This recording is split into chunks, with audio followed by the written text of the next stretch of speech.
High school শিক্ষান্ত পৰীক্ষাত নৱস্থান লাভ কৰি উজ্জ্বলি উঠিল শিৱসাগৰ জিলা মৰাণৰ অভিনৱ গগৈ।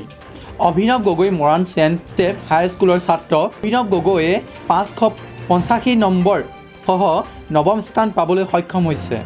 মৰাণ অইল ইণ্ডিয়াৰ কৰ্মচাৰী 56 চি টাইপৰ আৱাসী বাস্তৱ গগৈ আৰু মানসী গগৈৰ পুত্ৰ অভিনৱ গগৈ।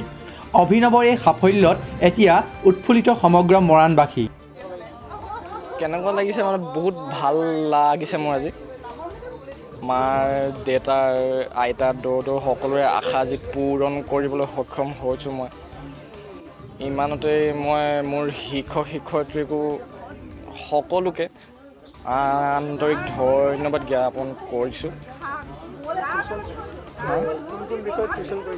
মই বিশেষকৈ ইংৰাজী টিউশ্যন মেম জ্যোৎস্নাৰ ওচৰত, তাৰপিছত ছায়েন্স মোৰ ছাৰ প্ৰাণজ্যোতি ছাৰৰ ওচৰত, এডভান্স মেথছখনৰ মই টিউশ্যন লৈছিলোঁ প্ৰাঞ্জল ছাৰৰ ওচৰত, আৰু মই অসমীয়া বিষয়তো টিউশ্যন লৈছিলোঁ সুভেন হাজৰিকা ছাৰৰ ওচৰত।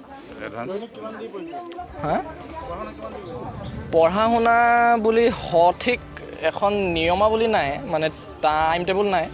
তাৰ মানে যেতিয়াই মন যায় তেতিয়াই পঢ়োঁ, মন নগ'লে নপঢ়োৱে, সেই তেনেকুৱাই। তুমি আজৰি সময়ত কি কৰি ভাল পোৱা? আজৰি সময়ত মই আৰ্ট কৰোঁ বা গানেই গুণগুণাওঁ, অলপ গান শুনো, সেই তেনেকৈ।